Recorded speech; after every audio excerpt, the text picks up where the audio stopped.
ahora no, ya. Las cosas del directo. Cuando preparéis eventos y cosas, lo hacéis con vuestra mejor intención. Y tenemos que tener siempre ese punto de cómo improvisar cuando las cosas se tuercen. Ha llegado Alfonso por la parte de Verdi, pero Alba le ha pillado un atasco y tarda un poco. Pero nosotros los profes siempre tenemos letra A, B, C, D. Entonces vamos a llamar primero a Víctor Ullate Roche, con un gran aplauso. ¿Dónde estás, Víctor?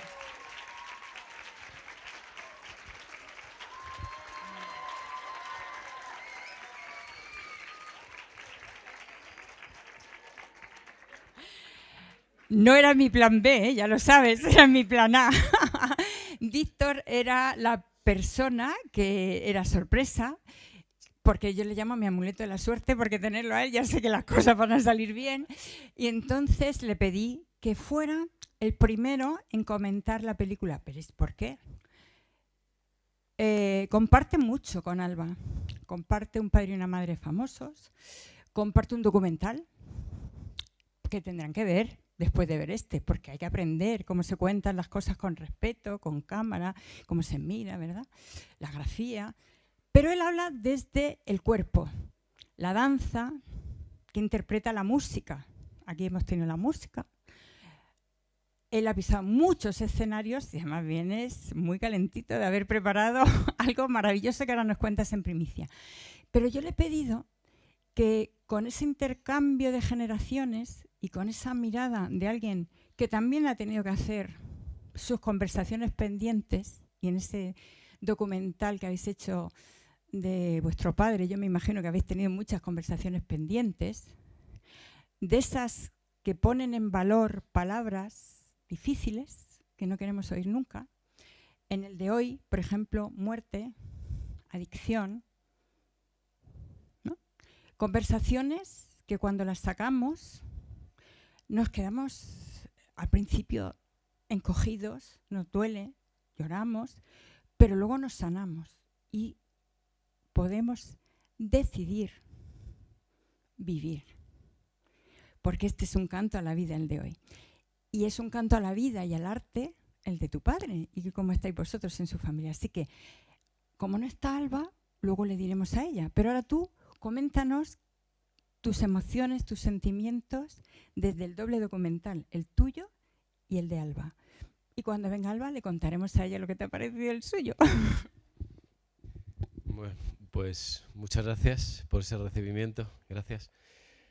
La verdad es que me ha tocado mucho el documental. Es potente, es muy fuerte emocionalmente. Es una vida muy difícil porque muchas veces veía el paralelismo, ¿no?, de mi vida con la de Antonio, y realmente ser hijo de un grande o de unos grandes como son mis padres, pues evidentemente tú te tiras media vida pues intentando encontrar tu lugar, ¿no?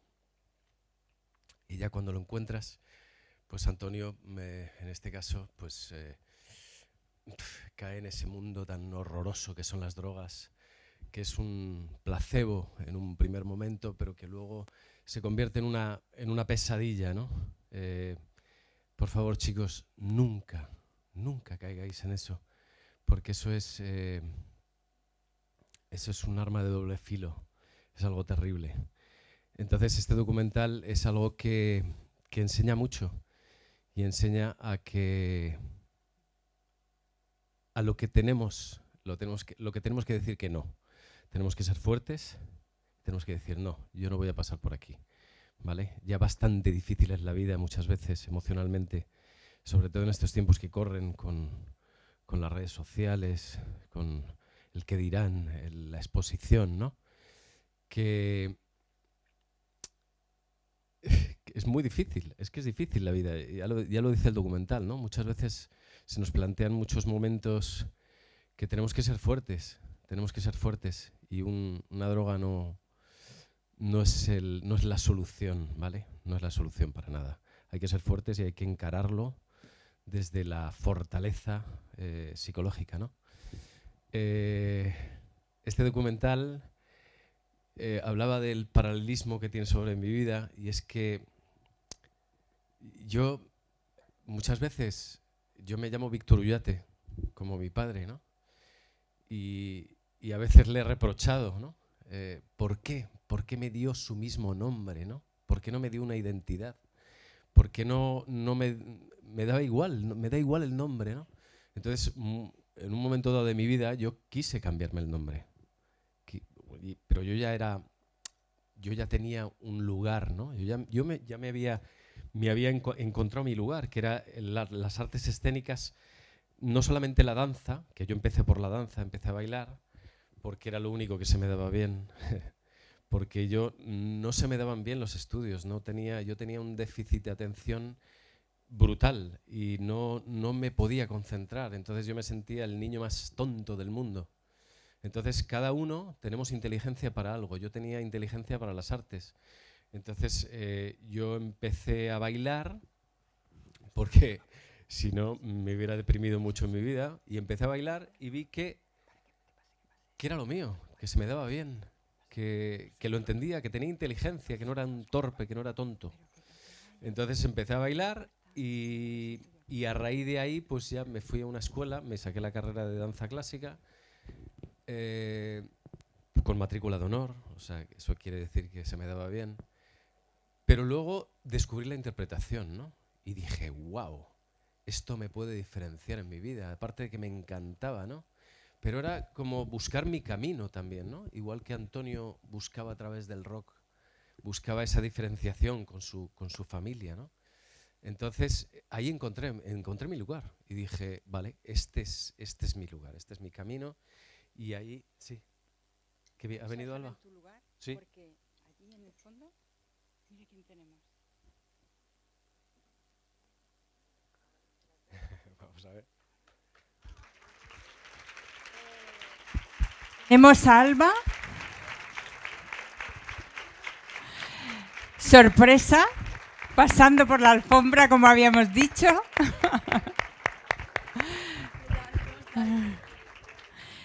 Sorpresa para ti, que tenemos a Víctor Ullate. Sí, estaba ahí esperando, digo, no sabía si entrar, no entrar. Pues como entras a una clase, no entras a una sala de cine, tampoco entras a un coloquio normal, porque me imagino que de estos coloquios has tenido muchos, pero como este, yo creo que no. Como este ninguno, no funciona. No. Sí. Gracias. No, como este ninguno, desde luego. Vengo yo más nerviosa que vosotros, seguro. Nosotros estamos nerviosos también, no te creas. Pero lo que sí queremos decirte es que hoy no estamos en una sala de cine. Hoy hemos llevado la clase a la sala de cine porque creemos que es el lugar que nos hace falta y que tú nos has regalado. Menudo documental. Y claro, otro documental de otro padre famoso, no podía ser otra persona que encima ahora está en educación la que hiciera tu primera crítica de hoy. Qué bueno, me encanta, me encanta. Y queremos que sepas que hay 4 centros, 3 de la Tine Carabanchel, con su inspector jefe y la inspectora, que son los que lo han movido, y el centro Ágora, donde Víctor y todo el profesorado está allí.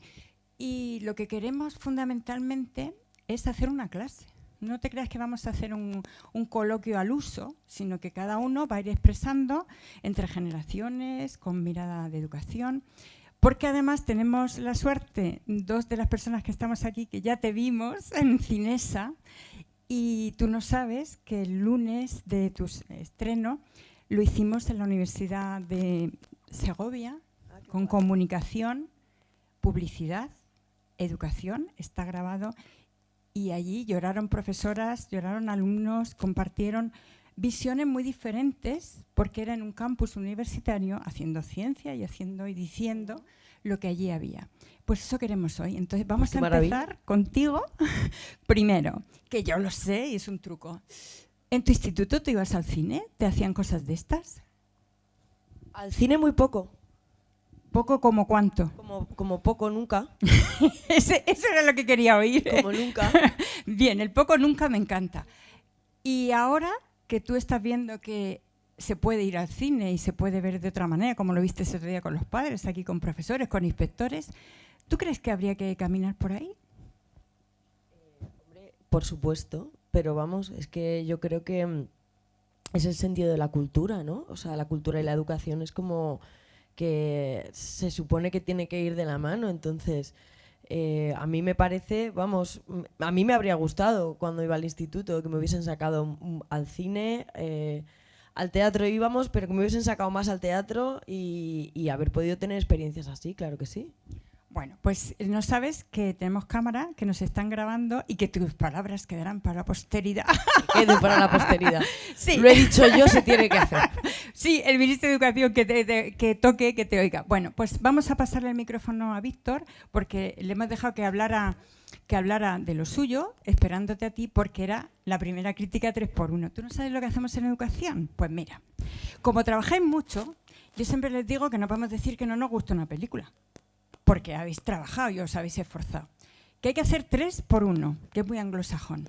3 cosas que te han gustado y una que cambiarías, mejorarías, aportarías. Y entonces yo le pedí a Víctor, digo, tú vas a salir de sorpresa, no saben que vienes directo de un gran trabajo que acabas de hacer y con un documental de tu padre, pero le vas a hablar a Alba desde tu impresión, que es la primera vez que te ha visto en el documental ahora, su 3x1. Así que, Víctor, es tu tiempo de decirle a Alba tu 3x1 para que se animen los alumnos. Yo quiero felicitarte por este pedazo de documental, es maravilloso, es increíble, es muy duro, porque, y yo me pongo en tu piel, porque hace poco hicimos el documental de mi padre y cuando lo veo me remueve todo, estoy una semana mal, ¿no? Es muy duro, porque es destapar, es descorchar una botella y ahí sale todo, ¿no? Te digo que es una joya, es precioso, tenías un padre increíble, era un poeta, era una maravilla, de verdad, o sea, enhorabuena. He visto mucho paralelismo con mi vida también, con la vida de tu padre, porque evidentemente ser hijos de es muy difícil, es muy duro, y siempre estás intentando encontrar tu lugar, que es lo que les explicaba a ellos, ¿no? Estás intentando encontrar tu lugar y cuando lo encuentras, pues, bueno, en este caso, tuvo esa cosa que tuvimos en esa generación, que fueron las drogas y que realmente eran parte de nuestra vida y lo veíamos como algo social, era, ¿sabes? Y entonces tengo muchos amigos que cayeron en eso. Yo, gracias a Dios, la danza no me permitía y tenía que tener una disciplina muy grande y entonces eso no me dejó. Yo me acuerdo de ese día que mis amigos me dijeron, vámonos por ahí de marcha, no sé qué, no sé cuánto, y ahí cayeron unos cuantos, ¿no? Y yo dije, no, yo tengo clase mañana, ¿no? Entonces, bueno, muchas veces la ilusión es lo que te frena, ¿no? Te frena a hacer cosas que no debes hacer, ¿no? Entonces siempre es muy importante encontrar tu lugar en la vida, saber lo que quieres hacer, ¿no? O sea, tener esa ilusión. Y es lo que intento inculcar muchas veces a los alumnos, ¿no? Que realmente encuentren el porqué de su existencia, ¿no? O sea, que filosofen un poquito en su vida y que digan, bueno, yo me quiero dedicar a esto y ¿por qué me quiero dedicar, ¿no? ¿Por qué? Quizás simplemente quiera ser famoso, eso es lo que menos me atrae de esta profesión, pero el dar amor, que es lo que hacía tu padre a través de esas canciones, a través de esas letras, esa es la conexión con el universo, ¿no? Eso es lo hermoso, lo verdaderamente hermoso. No tengo ninguna crítica, solo tengo palabras... Eso es redondo, ¿eh? Solo tengo palabras bonitas hacia tu familia. Es una familia que yo he admirado toda la vida. Es increíble, pero todos sois maravillosos y la verdad es que tenía muchas ganas de conocerte.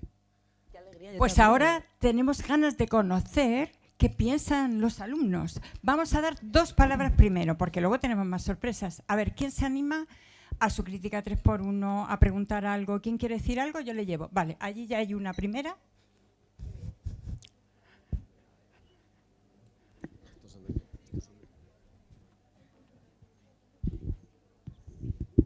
Hola Alba, soy Hola. Mateo, encantado. Antes de nada, felicidades porque me parece un docu maravilloso. creo que con lo que ha dicho Víctor, con esto de que es algo muy duro, creo que, o sea, durante todo el docu yo lo que notaba es el amor y el cariño y el alma que tiene. Creo que se nota muchísimo, no sé, me gusta muchísimo todo el alma que tiene el corto, todo el cariño, todo el amor, toda la razón. Y yo más que una crítica es que tenía una pregunta pensada. Y viniendo de algo que, o sea, el tema de las drogas y todos los temas que trata el corto, el docu, que es algo tan difícil de hablar y que todavía es algo muy difícil de tratar, ¿de dónde viene esa necesidad o esa idea principal de decir, quiero hablar de esto y quiero que el mundo me lo escuche y lo vea? Pues mira, viene de una necesidad que tengo desde que era pequeña, ¿no? Realmente a mí, claro, como veis, como mi padre murió cuando yo tenía 8 años, pues la conversación que tuvieron conmigo mi madre, sobre todo, fue la que podía tener con una niña de 8 años, ¿no? Entonces, luego lo que me ocurrió realmente es que la primera vez que yo tuve alguna noción de que las drogas habían tenido algo que ver fue en el cole, porque me lo dijo otro niño para hacerme daño. Entonces, yo no sabía muy bien ni tenía mucha idea de qué me estaba hablando. Así que tuve que ir a casa, o sea, volví a casa y le pregunté a mi madre, ¿no? Como, ¿qué quiere decir esto? ¿Por qué me dicen esto?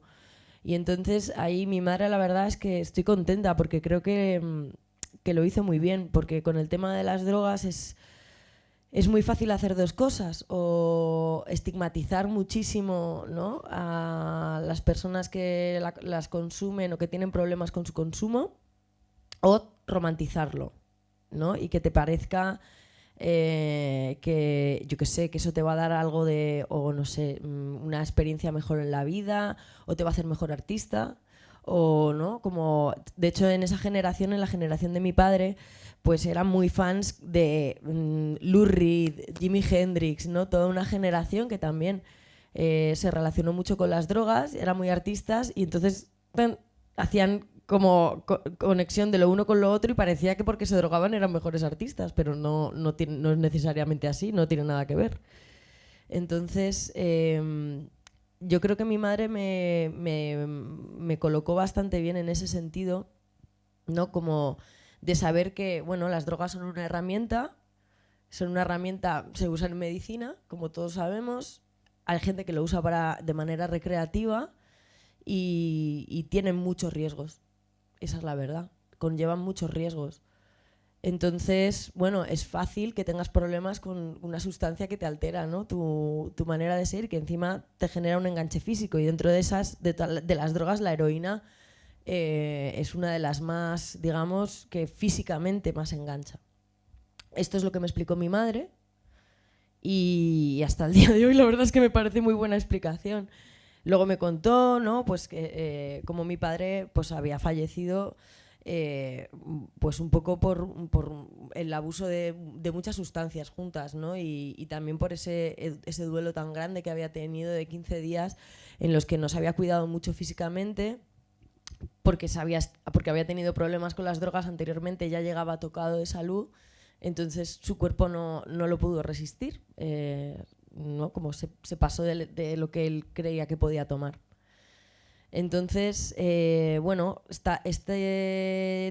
todo esto, aunque mi madre me lo explicó muy bien, luego más adelante en la vida me he seguido encontrando con ese estigma, ¿no? Tanto en el colegio como luego ya cuando empezaron las redes sociales, Twitter, ¿no? Era como, esta se mete lo mismo que su padre. Yo qué sé, ¿qué va a saber la hija de un yonki?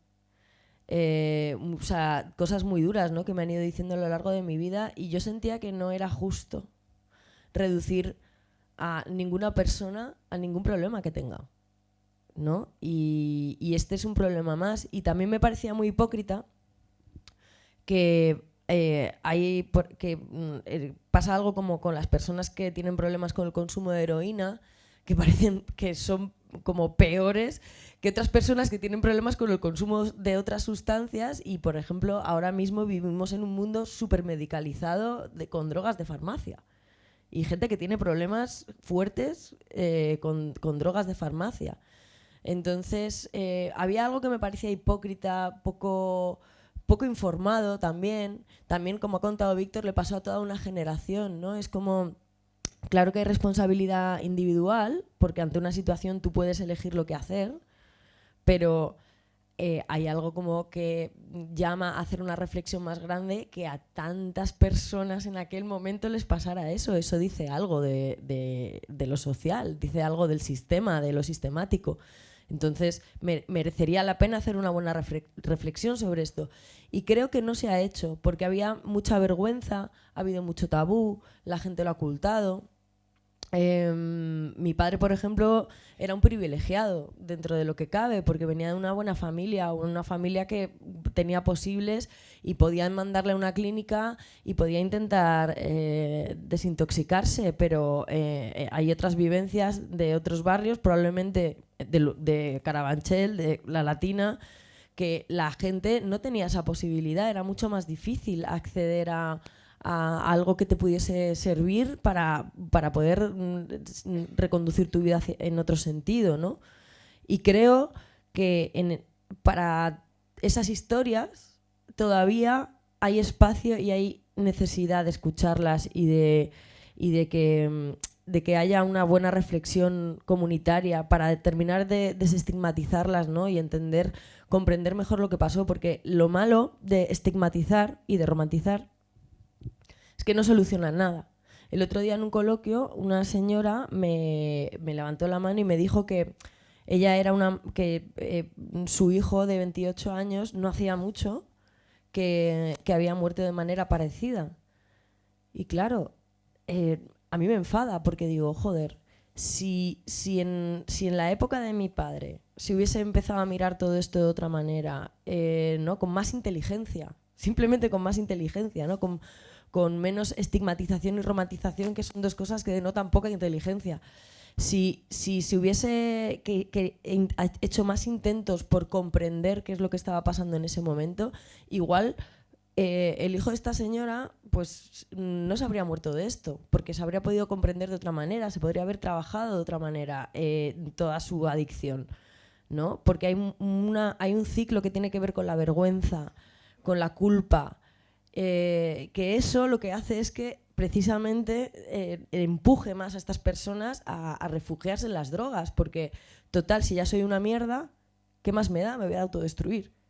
Entonces es un tema complicado que yo creo que exige de un esfuerzo colectivo fuerte de poner inteligencia, y creo que ahora mismo estamos en una generación como con un montón de drogas nuevas que ni siquiera todavía sabemos qué consecuencias tienen, y que creo que es interesante hacer un esfuerzo ahora colectivo por pensar para poder, digamos, atajar problemas futuros en vuestra generación, en la mía. Entonces, bueno, vaya chapa, ¿eh? Lo que has dicho, Alba, mira, surge de una pregunta de alguien que para hacértela se emociona y tiene el nudo en la garganta. Qué interesante. Y has dado una clave fundamental. De aquí nos tenemos que ir con las conversaciones pendientes con nuestro padre, nuestra madre, nuestros tíos, nuestros abuelos, porque de todo esto hemos vivido todos algo. Unos más, otros menos, unos de refilón, pero eso estaba en la sociedad y, como has dicho, ahora hay otras, pero es exactamente igual.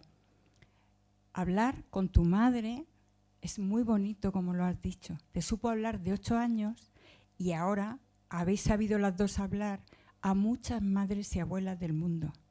Habéis dado lo que es una conversación pendiente. Así que vamos a preguntar otra nueva desde la emoción de alguien que ha levantado la mano, que quiere decir algo. Hola, Alba. Bueno, yo soy Naya y nada, Hola. Lo primero decirte que muchísimas gracias por estar aquí con nosotros, yo creo que de parte de todos. Y nada, bueno, personalmente me ha encantado el documental, me ha encantado la verdad con la que se cuentan las historias, como habéis conseguido contar también la parte oscura de la vida de una persona, pero también viéndolo como un aprendizaje. Y nada, bueno, como has dicho en el documental, pues fue un proceso para ti el poder llegar a hablar del tema, y quería preguntarte que cómo fue la decisión que tomaste tú en decidir que el mejor homenaje para tu padre debía de ser algo cinematográfico. No sabía que era el mejor, o sea, me pregunto si, como creo que ha sido uno muy bueno, pero no sé si el mejor. No fue de estas historias como de yo me levanté un día, se me encendió la bombilla, decidí y fui a por ello. No. Fue más de otra manera. A lo largo de toda mi vida, o sea, desde los 8, muchas personas ya se habían acercado a mí, a mi madre, para proponernos hacer algo, muchas cosas sobre mi padre y cosas audiovisuales también. Entonces, nosotras no nos sentíamos preparadas y entonces pues no veíamos la manera, tampoco sentíamos que era la gente adecuada. Entonces, durante muchos años estuvimos diciendo que no. Yo he hecho muchísima terapia en la vida, muchísima. No directamente por esto, por otras cosas. Lo que pasa es que luego vas tirando del hilo y al final lo que hay detrás es ¿no? Como pues esta historia que viví yo en mi propia infancia, ¿no? Pero bueno, pues por otros asuntos, ¿no? Que me vaya mal con parejas, que las cosas para las que una sí puede, pues se paga la terapia, ¿no? Entonces, en estos procesos, como han sido a lo largo de muchos años, yo he ido haciendo trabajo sobre mi padre, pero aún así yo sabía que tenía la necesidad de hacer algo en algún momento, pero no sabía qué. Lo que más me habría gustado es hacerle un disco de vuelta, pero no me veía capaz, como habéis podido ver en la peli, ¿no? O sea, que haya conseguido hacer una canción al final de la peli, en los créditos para él, es para mí un hito en mi vida, vamos, pero más que la película. De hecho, muchas veces digo que si yo hubiese conseguido hacer antes la canción, no habría hecho la película. Fijaos. Y luego pienso, joder, pero está bien que exista también la película, así que hay que confiar en que los procesos se colocan en su sitio solos, ¿no? Como por algo haces primero una cosa y luego otra. Y bueno, pues yo al principio no quería, pero como ya llegó un momento en mi vida que yo también me sentía más madura, habíamos empezado a abrir cajas de mi padre porque sus colegas le querían hacer un concierto, homenaje, vimos que la gente que vivió su música querían poder recordarle en algún lugar, ¿no?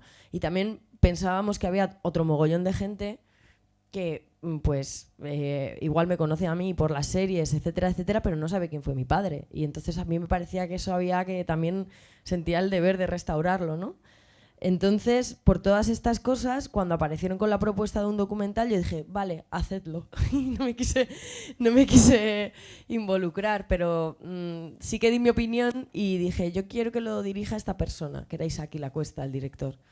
Y cuando hablé con Isaki, que es sabio, me dijo, yo esto no lo voy a hacer nunca sin ti. O sea, tú no lo voy a hacer sin ti, te tienes que implicar. Y ahí entendí que la vida me estaba ofreciendo una oportunidad fuerte. ¿Por qué no lo quería hacer antes? Pues porque también sabía que me iba a tomar entera este proyecto, ¿no? Un proyecto así me iba a tomar entera, no hay escapatoria, ¿no? Iba a ser un antes y un después en mi vida y eso hay que encajarlo también en la vida. Como parar todo, he tenido como que parar trabajos para poder entregarme a esta experiencia. Pero lo vi como una oportunidad, es como, si no ahora, ¿cuándo? ¿Qué momento mejor que ahora? Y si tengo que transformarme, bienvenido sea. Seguro que esto me va a dejar en un lugar mejor, aunque pase por momentos difíciles, que los he pasado, pero claro, tiene truco. No es lo mismo pasar por todos esos momentos difíciles tú sola que acompañada de un montón de equipo, o sea, y de mi familia. Es como que al haberlo hecho colectivo, esa era la gran oportunidad, que lo podía vivir en comunidad, y poder vivir cosas duras en comunidad es un privilegio que no es habitual ahora mismo tener, ¿no? Entonces, pues tiré para adelante y hasta aquí, y me ha sentado súper bien. Así que gracias por tu pregunta.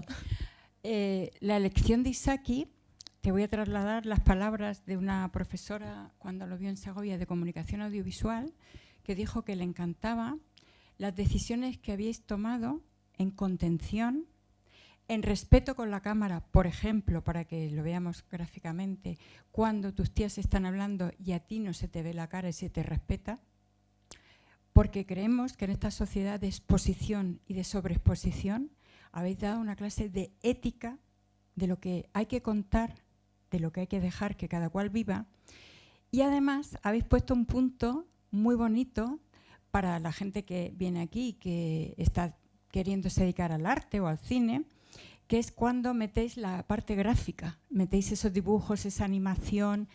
Entonces, creo que la elección de Isaki, efectivamente, como has dicho, es un sabio y tú has tenido que ver mucho ahí, seguramente, en esos momentos donde habéis tenido que tomar decisiones difíciles, como las que te van a hacer ahora en una pregunta una jefe de estudios que ha levantado la mano porque le nace querer decir algo, pero claro, no es lo mismo la pregunta que te hace una alumna que cuando una jefe de estudios te pregunte es que ya está maquinando algo. Vamos a ver qué está pasando. Examinada de repente. ¿Qué tiene que pasar por la cabeza de una jefe de estudios que ya está viendo posibilidades?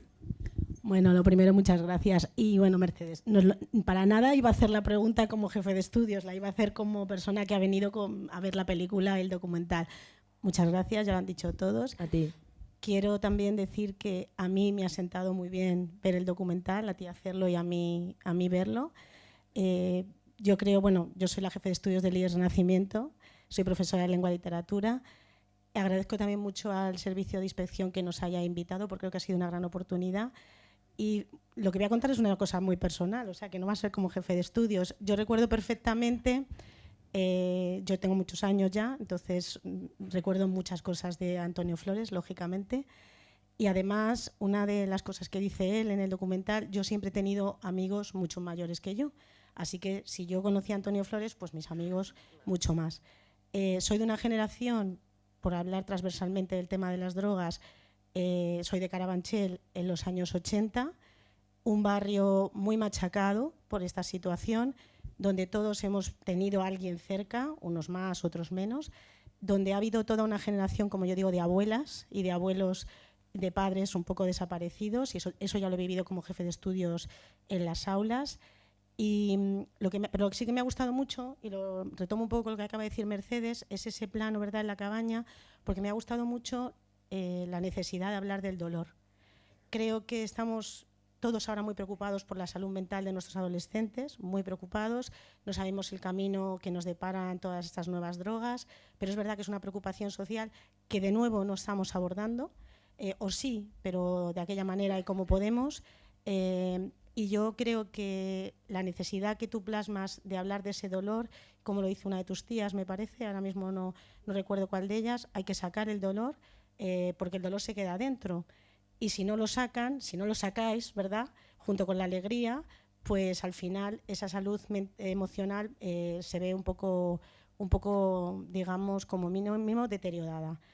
Sí que es verdad que me parece también, como vivimos un poco también en el miedo los adultos, haber hecho de una manera tan palpable hablar de las drogas delante de los adolescentes es de nuevo un tema que da miedo, porque parece que los problemas están, pero abordarlos directamente con los adolescentes nos tiene a todos aterrorizados. Hablamos de ideación suicida, hablamos de consumo de drogas y lo hacemos todos un poco de soslayo, y yo creo que la oportunidad de estar aquí en una sala que al final sí o no te hace reflexionar, te hace estar más concentrado, pues yo lo que sí que te quiero agradecer, aparte del recorrido generacional, porque recuerdo perfectamente ese día en el que la cadena SER estaban diciendo que tu padre había muerto. Yo estaba hablando con una amiga y mi amiga me dijo, tengo que colgar porque ha muerto Antonio Flores. Es que me has traído la vivencia completamente, ¿no? Entonces, aparte de ese recorrido generacional por las canciones y por lo bien que lo hemos pasado, aunque he llorado desde el minuto 1, también lo tengo que decir, yo sí que quiero agradecer como la valentía, ¿no?, de mostrar esto,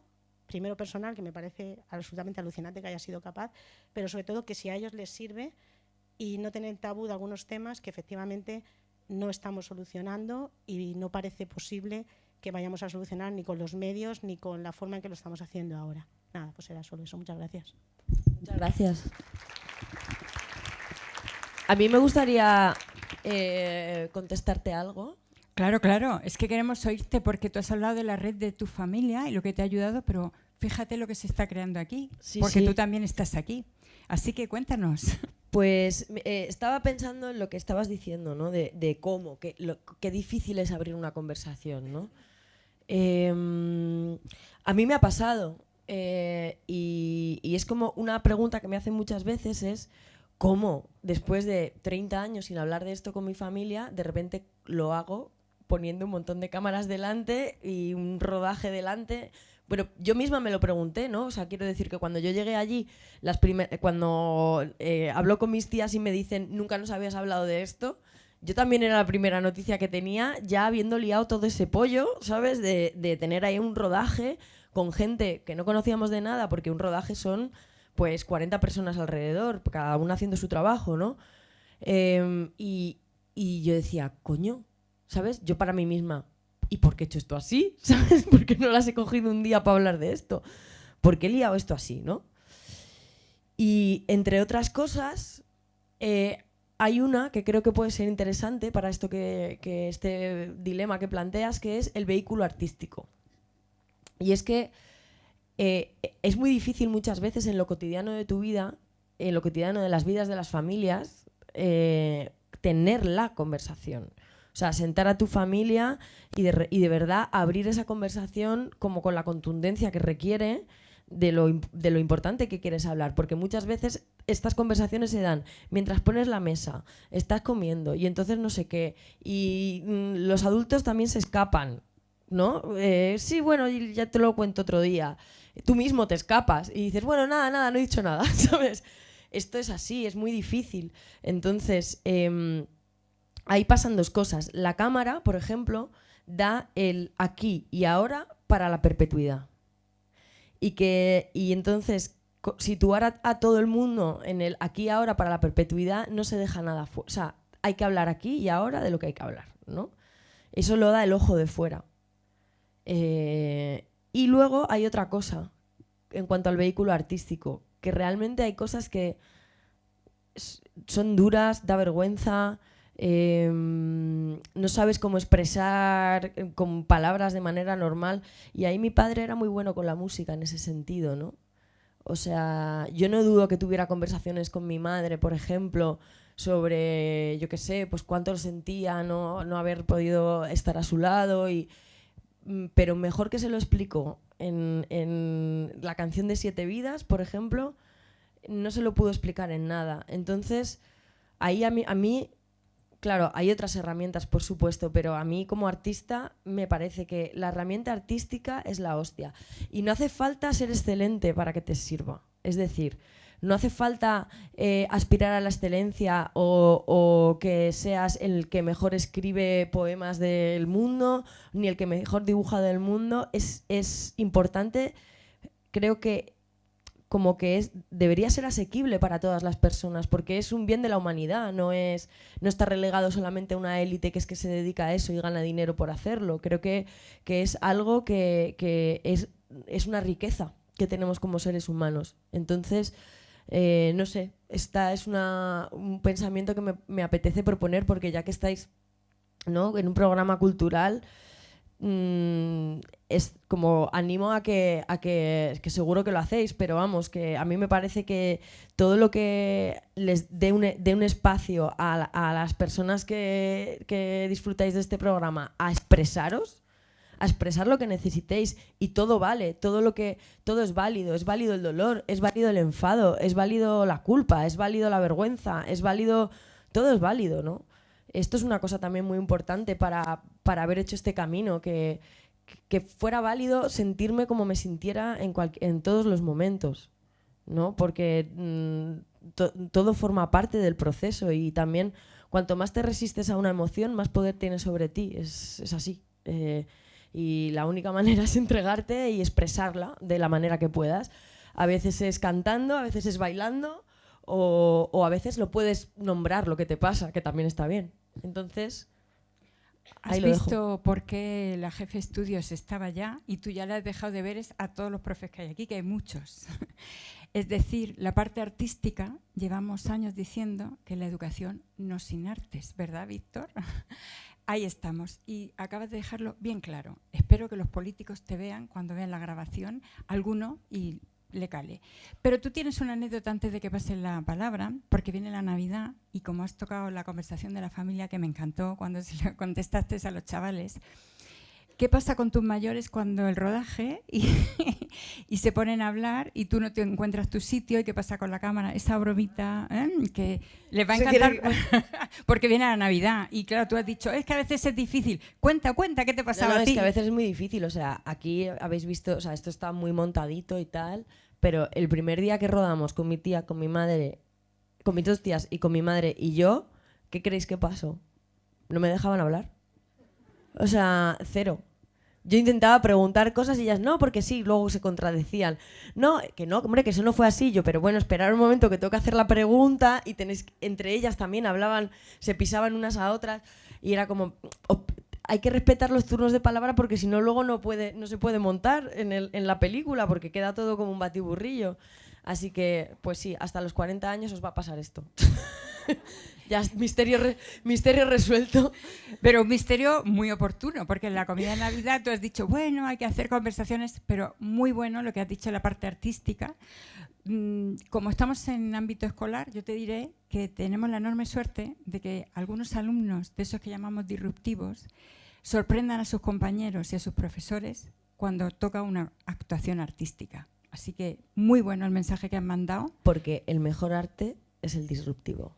Exactamente. Y a lo mejor no hay que verlo como el raro. Por alusiones, y como además es una inspectora que es música y que estudia musicología y que es experta en música, no tenemos más remedio que pasarle la palabra a la que ha congregado a los centros y además con esa parte artística muy fuerte. Bueno, muchas gracias, Mercedes. Bueno, empiezo dando las gracias, lo primero a Mercedes por estar detrás de este proyecto, que lo has hecho posible, y gracias también, que no he podido saludaros, al Colegio Ágora y a los IES, al Blas de Otero, al Francisco Ayala y a mi IES Renacimiento, que soy la inspectora este año, pero bueno, y nada, que gracias por venir a todos y a todas. Y bueno, yo pude ver el documental, la película, el día 26 y todavía me llevo la emoción tan enorme.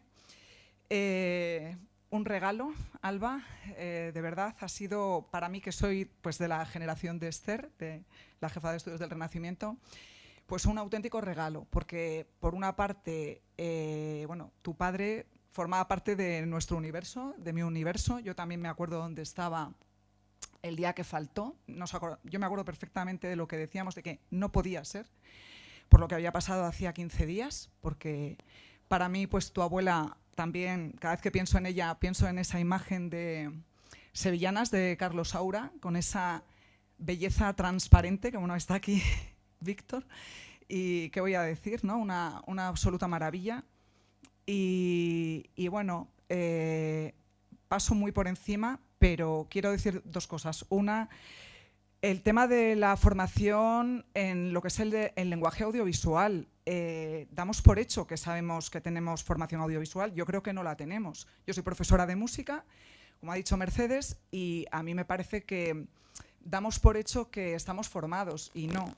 Así como todo el mundo está muy responsable, ¿no?, de que nos tenemos que capacitar digitalmente, que tenemos que formarnos, que tenemos que adquirir esas competencias, pues lo que es la competencia audiovisual, damos por hecho que ese lenguaje lo dominamos y no es así. Entonces, el cine, yo creo que tenemos que tenerlo más presente como vehículo de expresión, como vehículo de aprendizaje, aproximarnos a las vidas, ¿no?, de otras personas, aprender como posible profesión a la que dedicarnos, que el día 26 tuvimos aquí también el ejemplo de alumnado del IES Puerta Bonita, por ejemplo, de imagen y sonido, que han hecho maravillas también ellos. Entonces, bueno, nada, es mi deseo, ¿no?, que se tenga más en cuenta el cine. en lo que es la escuela, y traer la escuela al cine y el cine a la escuela. Y luego, bueno, el tema de las drogas, como ha dicho muy bien Esther, yo solamente te puedo decir que yo me crié en el País Vasco, en los 80. Éramos trending topic en consumo de heroína en toda Europa. Estaba el Proyecto Hombre. A mí vinieron a darme una charla al colegio en 7º de GB, que era vuestro primero de la ESO. Y bueno, yo lo único que te puedo decir, Alba, no sé que a lo mejor no aporto nada, pero es casi un milagro haber vivido al margen de... O sea, a mí me podría haber pasado exactamente lo mismo, y a todos mis amigos de mi pandilla exactamente lo mismo. Ni somos mejores, ni hemos... Simplemente yo en mi caso he tenido más suerte. Sí que os digo que nosotros, que yo creo que no lo hemos dicho claramente, en ese momento no teníamos la información. Ariel Roth lo dice en la película. Es que no teníamos esa información. Ahora tenéis la información, ahora la tenemos. Ahora yo creo que hay que tener cabeza y... A ver, es muy fácil de decir porque la vida es muy dura y es fácil buscar salidas, pero si podemos no tocar las drogas, yo es la única recomendación que haría, no tocarlas.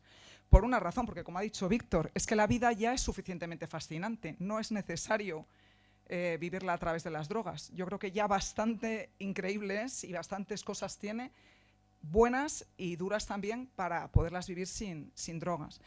Y luego darte las gracias, Alba, porque a mí me trajiste, bueno, yo me fui de aquí llorando, me tuvo que esperar Vicente un rato porque fue una emoción enorme. Tantas escenas, tantos recuerdos, tanta música. Fíjate, eché de menos más música. Yo decía, fíjate que es una cadena de canciones, pero yo decía, yo lo único es que he echado de menos más música, ¿no? Y claro, luego te paras a pensar y dices, más si es todo el rato una canción detrás de otra. Pero fue tan profundo el amor entre esa madre y ese hijo. Yo me quedé con eso también. Y bueno, pues con esta maravilla, lo único que te puedo decir es darte las gracias por estar al frente de este proyecto.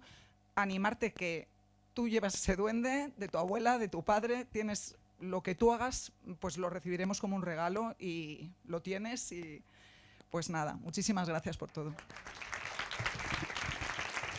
A ver, ¿quién quiere? Hola Alba, primero que todo, muchas gracias por el documental. La verdad, yo creo que mucho de nosotros nos ha llegado a conmover. Y también por la parte de tu padre, de ver la conexión que tenía como con todo el mundo, de ser muy buena persona, muy generosa, amable y todo eso. Y sí, también pues en el aspecto de ser muy buen cantante, pues quería preguntarte si habías pensado en volver a cantar. Bueno, algo que me ha ocurrido con esta película es que pues he ido superando varios bloqueos. De hecho, en los créditos, pues esa canción final la he compuesto con Silvia Pérez Cruz, que es una músico increíble, y mi amiga, que es mucho más importante. Entonces, mi amiga me ha ayudado. Y entonces, ahora me siento bastante más capaz y más libre. Es verdad que cantar las canciones de mi padre creo que siempre lo puedo hacer con algunas, y ahora mucho más que antes y siempre con mucho respeto, pero hay alguna que nunca voy a poder cantar o que de momento no veo yo manera de poder cantar, y está bien que sea así, tampoco hay que conseguirlo todo el rato. Entonces sí que me siento bastante más libre. Lo que pasa es que como mi bloqueo fue un poco de niña, ¿no? Lo que me siento ahora es que estoy como en la adolescencia musical, o sea, ahora necesito bastante explorar, intentar entender cuál es mi identidad como músico, permitirme probar diferentes cosas para ver qué es lo que más me apetece cantar, o hacer mis propios experimentos, ¿no? Para ver cuál es mi manera de expresarme en ese sentido, y hacerlo también pasando mucho de las expectativas de los demás, ¿no? Como en el sentido de que yo qué sé, pues no sé si lo que termine yo haciendo será algo que se convertirá en un fenómeno de masas y de repente llenando estadios como Rosalía, ¿sabes? O no. O haré jam sessions en bares pequeñitos cantando blues con gente que me sigue el rollo y a mí me gusta y que vendrán 20 personas a verme y así igual eso me hace más feliz, no lo sé. Lo que sé es que tengo que tiene que ser de dentro a fuera, ¿no? Lo que me salga, no de fuera a dentro. Entonces, ahora me toca explorar en mi casa, yo creo, y con mis colegas.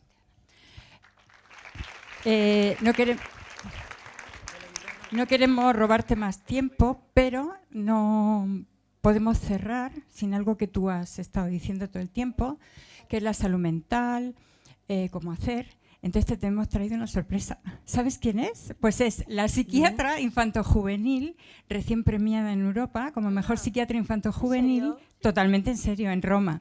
Oye, enhorabuena, gracias. No me lo pierdo. Me da vergüenza.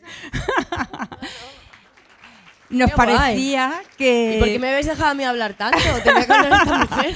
Porque era muy importante lo que has dejado. Entonces ella te va a cerrar, después Víctor pondrá el broche desde fuera. Va a dar el alta. Ella te da el alta ahora sí. El alta te las da 2 horas. Pero nos parecía que la sala de cine es un lugar donde tú has dado muchas claves hoy de activismo familiar, personal, pero los expertos nos hacen falta, como has visto, tenemos al jefe, al inspector jefe, a la inspectora, tal. Y entonces, Ana... Esto está muy bien y es algo que me mola deciros porque sois jóvenes, tenéis TikTok, tenéis Instagram. Nunca escuchéis más a un actor o a una actriz o a un cantante o a un deportista que a un experto en un tema, por favor. O sea, ahora mismo la peña da su opinión así como les da la gana y de verdad que hay gente que habla mucho sin saber solo porque tiene un foco delante. Y os digo, por mi propia experiencia de cosas que yo he dicho, espero que nadie confíe en esto que estoy diciendo porque no tengo ni puta idea, ¿sabes? Y a veces te ves en la situación y sueltas una perla. Y sí, siempre contrastad, por favor, con expertos, científicos, información empírica, siempre. Pues aquí viene la empírica de lo que tú has dicho, ya verás, porque seguro que nos sorprende que siempre lo hace en nuestras sesiones. Adelante, Ana. Me deja un poco porque siempre es al final, pero bueno.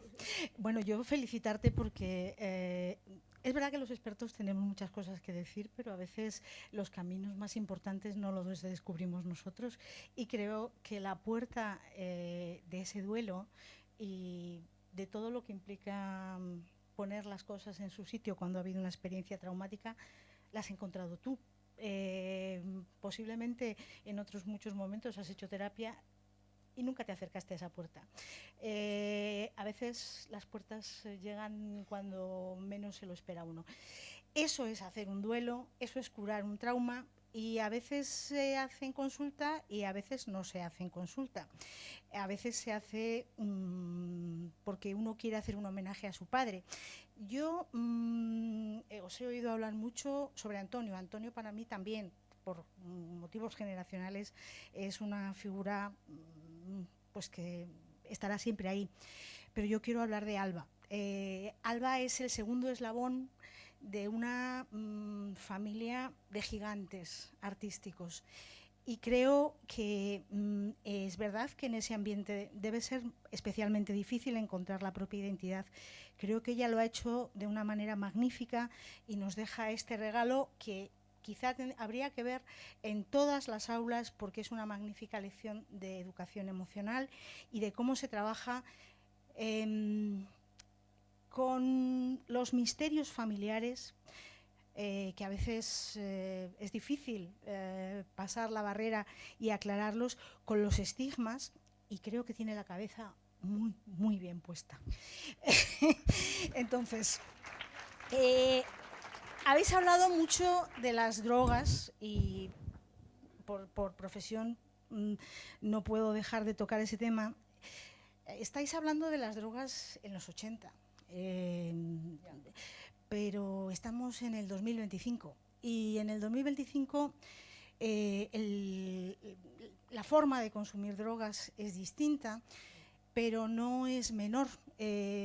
Posiblemente nos afecte de manera diferente que afectó a esa generación la heroína, pero es un problema muy severo y al que nos acercamos a veces con demasiada ingenuidad, pensando que son una forma de pasarlo bien, otras veces que son una forma de pasarlo menos mal, pero las drogas siempre ganan la partida, o casi siempre. Entonces, yo creo que dejemos de pensar en lo que sucedió en el 80, o por lo menos tenerlo solo como referente de hasta dónde puede afectar a una generación, y no os olvidéis de lo que os pasa en el 2025. En el 2025 consumen drogas no solo los adolescentes, no caigáis en esa trampa. Consumen drogas desde personas adultas porque entienden que es la manera de desconectar. No caigáis en esa trampa porque es muy difícil salir. Nuestro cerebro suele perder en ese partido. Aparte de las drogas, quisiera cerrar con algo que creo que tenéis a vuestro alcance todos. Bueno, Alba ha hecho un magnífico documental y evidentemente el trabajo que hay detrás es muy importante, exige una técnica que no vais a tener vosotros a vuestro alcance, pero hay una cosa que seguro que tenéis todos, que es una cámara de vídeo, un móvil, y a lo mejor podéis empezar a utilizar una técnica que a veces usamos en consulta, que es, antes era la fotobiografía, ahora es el vídeo, para establecer conversaciones con vuestros padres, que no se os escapen. Normalmente es verdad que suelen ser un poco reticentes, pero en sus experiencias tenemos la posibilidad de tener esas conversaciones pendientes que no solo se le quedarán a Alba, las tenemos todos. No perdáis la oportunidad de tenerlas cuando podéis. Con esto creo que dejo abierta la puerta a muchas posibilidades de establecer diálogos que nos van a ayudar a saber mejor quién somos, qué heridas creemos que tenemos y que podemos sanar, cosas fundamentales para ser personas plenamente felices.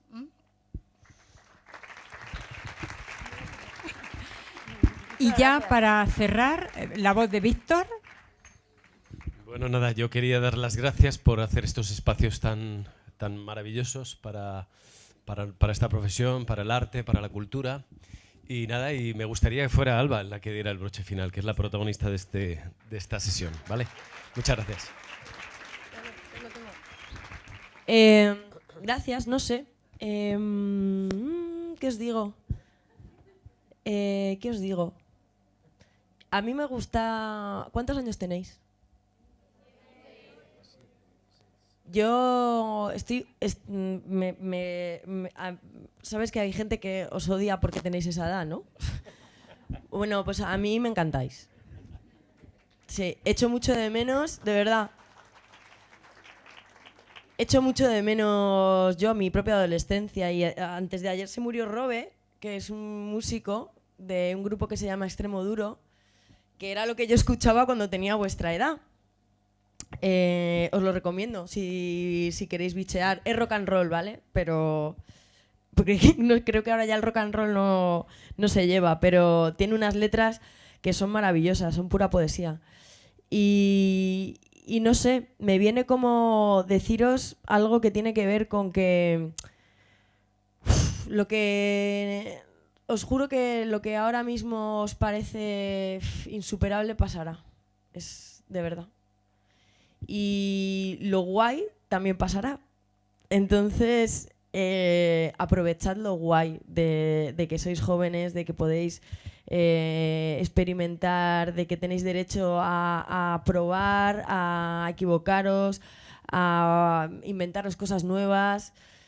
Si estáis enfadados, que no me extrañaría, yo estaba muy enfadada con vuestra edad, está bien que estéis enfadados, hacer algo creativo con vuestro enfado. Es un lugar fantástico desde el que crear el enfado. De verdad, se hacen creaciones maravillosas. Así que, no sé, muchas gracias por venir y gracias por estar aquí y por venir al cine.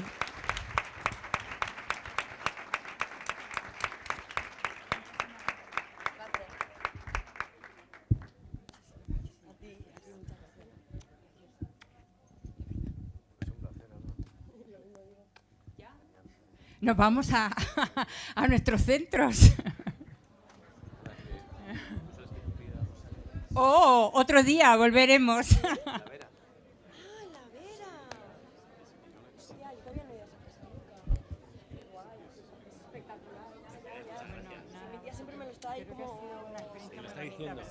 Pues no, vas a flipar. Pues y además que bien se han portado y que todo. Anda. Bien, ¿no? Yo creo que ha sido muy interesante. Bueno. Pues con esta pena que está bastante